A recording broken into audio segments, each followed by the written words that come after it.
ఈరోజు వస్తుంది కాబట్టి ఈరోజు ముగింపు కార్యక్రమాన్ని కార్యక్రమానికి వస్తాను అని చెప్పి చెప్పడం జరిగింది.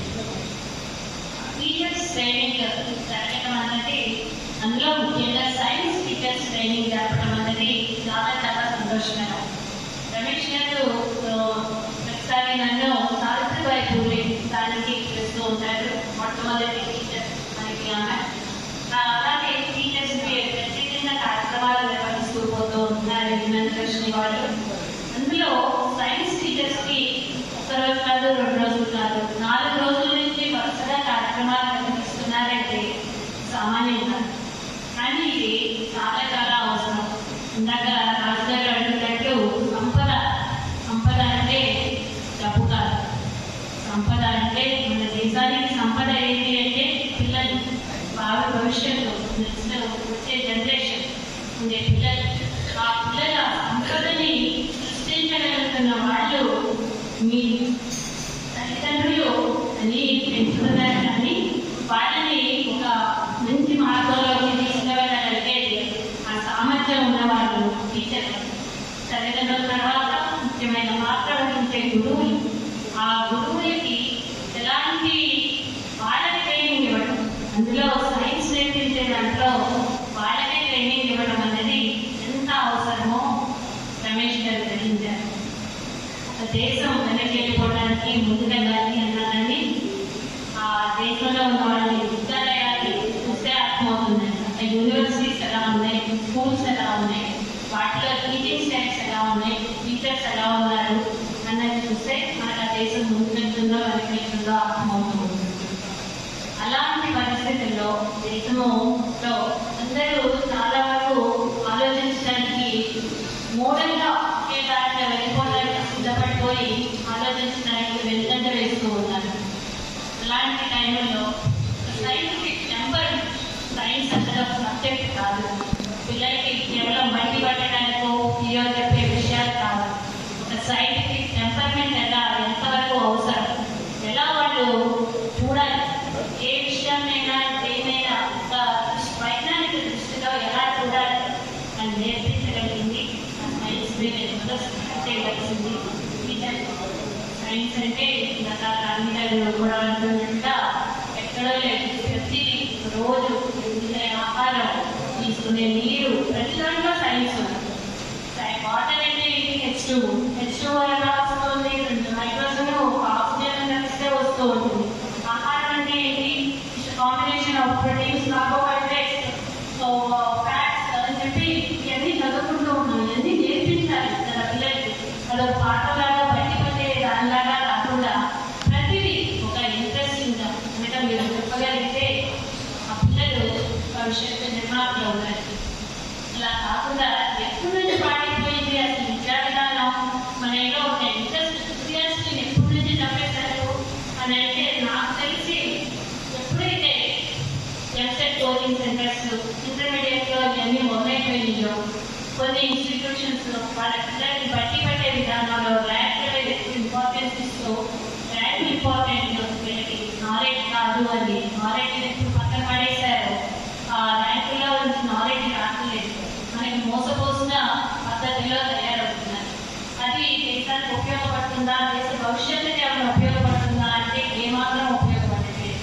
మేడ్ ఇన్ ఇండియా అని చెప్పి చెప్పుకుంటూ ఉంటున్నాం, కానీ ఇండియాలో చేయగలుగుతున్న వస్తువులు ఏంటి, ఎంతవరకు చేస్తున్నాం, ఎన్ని ఎక్స్పోర్ట్లు చేయగలుగుతున్నాం, మన పక్కన పొరుగు దేశమైన చైనా ఎలా పిల్లలకి నేర్పిస్తూ ఉంది, ఏ రకంగా వాళ్ళు ముందుకు వెళ్తున్నారు, చైనాని పాకిస్తాన్ని తెచ్చుకోవడమే మన వదలాగా తయారవుతున్నామే, మన సమాజాన్ని, మన దేశంలో ఉన్న పౌరుల్ని అందరినీ ఎలా తయారు చేసుకుంటున్నామో, మన భవిష్యత్తుని మనం ఎలా నిర్మించుకోవాలి అనే ఆలోచనలు జరుగుతున్నాయా లేదా అన్నది చాలా చాలా అవసరం. వాళ్ళని తయారు చేయగలిగిన వాళ్ళు మీరు ముఖ్యమైన పాత్ర వహిస్తారు. టీచర్స్ ముఖ్యమైన పాత్ర వహిస్తారు. ఇందాక ఇష్టపడ్డారు చెప్తున్నట్టుగా సైన్స్, మ్యాథ్స్ అంటే ప్రేమ అనుకున్న వాళ్ళందరూ ఆర్ట్స్ వెళ్ళిపోతున్నారు. ఒక సబ్జెక్ట్ అంటే ఎవరికైనా భయం ఎందుకు కలుగుతుంది? భయము అని చెప్పి ఒక స్టూడెంట్ అనుకున్నారు అంటే it's a failure of the part of teacher. ఒక టీచర్ వాళ్ళకి అర్థమయ్యేది వాళ్ళకి ఇంట్రెస్ట్ కలిగేటట్టుగా సబ్జెక్ట్ని బోధించలేకపోయారు అన్నారు. అలా టీచర్స్ అందరూ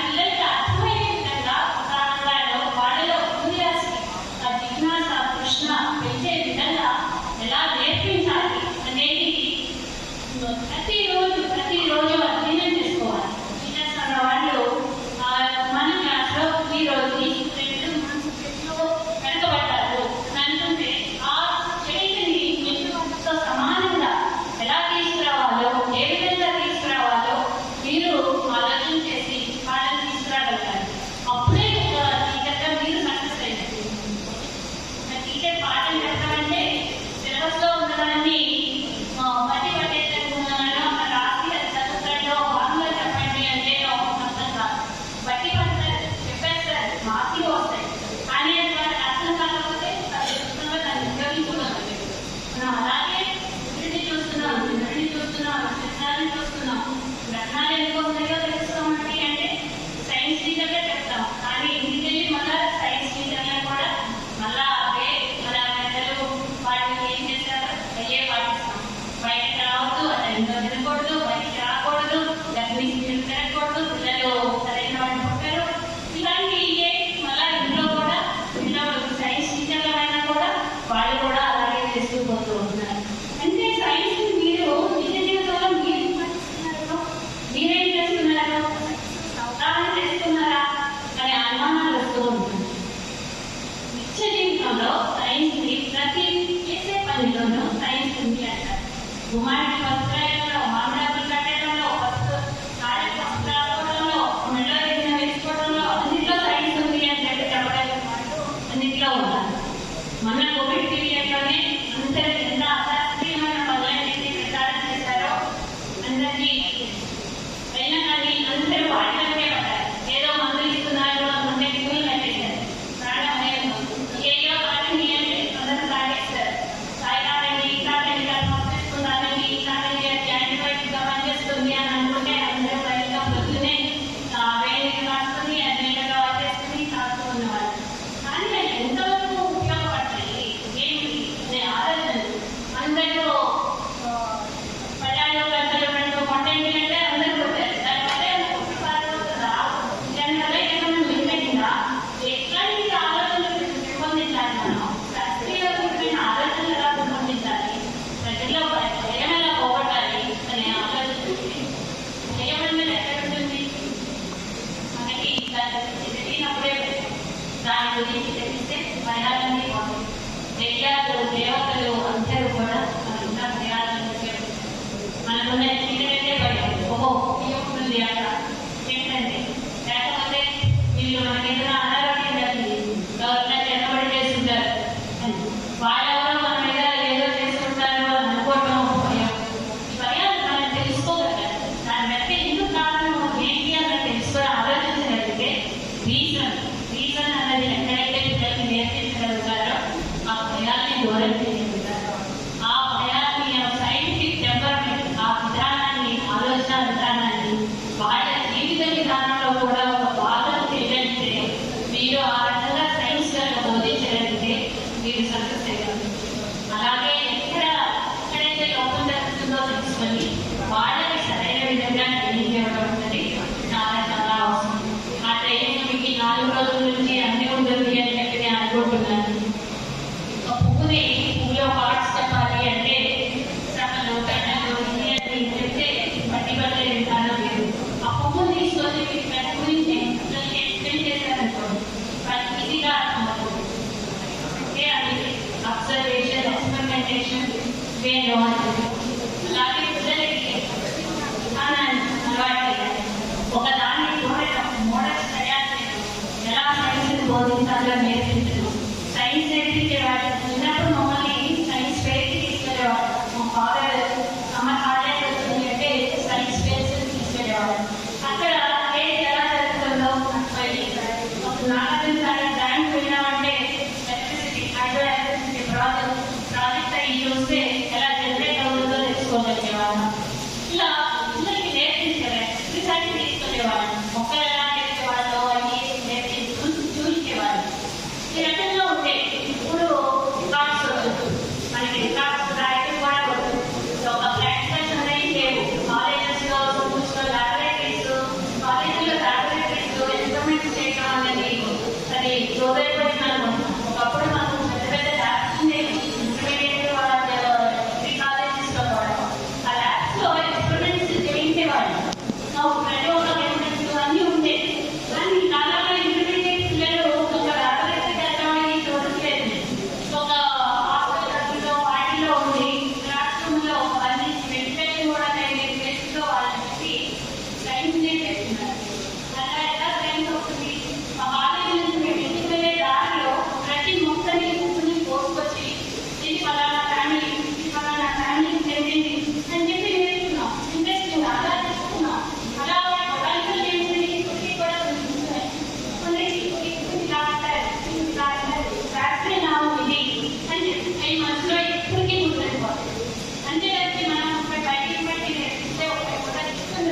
వాళ్ళ భవిష్యత్తు ఏమాత్రం ఉపయోగపడుతుంది. అలాంటి ఒక మంచి జనరేషన్ తయారు చేయడానికి ఈ టీచర్స్ ట్రైనింగ్లు అన్ని ఉపయోగపడుతుంది అని చెప్పి నేను అనుకుంటూ ఉన్నాను. మీరు ఒక భవిష్యత్తుని నిర్మిస్తున్నారు. మన దేశానికి సరైన పౌరులు అందించాలి, ఆలోచించే వాళ్ళని తయారు చేయాలి. మతం అన్నది మూఢత్వాన్ని పెంపొందిస్తుంది. వస్తుంది ఏది ఇదే దాని మన అలవాటైన దారి మన పెద్దలు నేర్పించారు. ఈ రకంగా ఉండాలి, ఈ రకంగా తింటారు, వాటి క్వశ్చన్ పేపర్ అనే పద్ధతిలో మనం పెంచారు. ఆ పద్ధతి పిల్లల్ని క్వశ్చన్ చేయండి, క్వశ్చన్స్ ని ఇది అడగండి, ఇది కారణమే ఏమి హౌ వాట్ అనే క్వశ్చన్స్ క్లాస్ రూమ్ లో పిల్లల్ని క్వశ్చన్స్ చేయాలి, ఎంకరేజ్ చేయండి.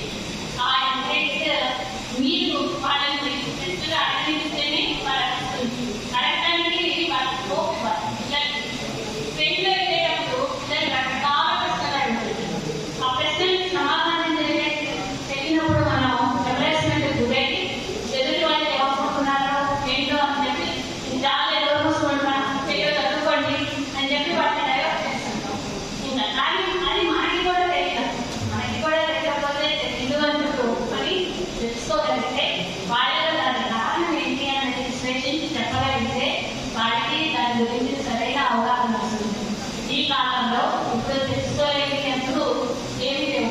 మనప్పుడు కొంచెం కష్టంగా ఉంటాయి, కానీ ఇప్పుడంతా గూగుల్ ఉంది మన దగ్గర. గూగుల్, సఫారీలు, ఇలాంటి ఆర్టిఫిషియల్ ఆర్టిఫిషియల్ ఇంటెలిజెన్స్ మనకి ఏ డౌట్ అవుతాను చేయడానికి పిల్లల్ని గూగుల్గాను మూడగాను కాకుండా ప్రశ్నించే వాళ్ళ తయారు చేయండి. అలాంటి సమాజాన్ని తయారు చేయడానికి మీ వంతు కృషి మీరు చేయాలి.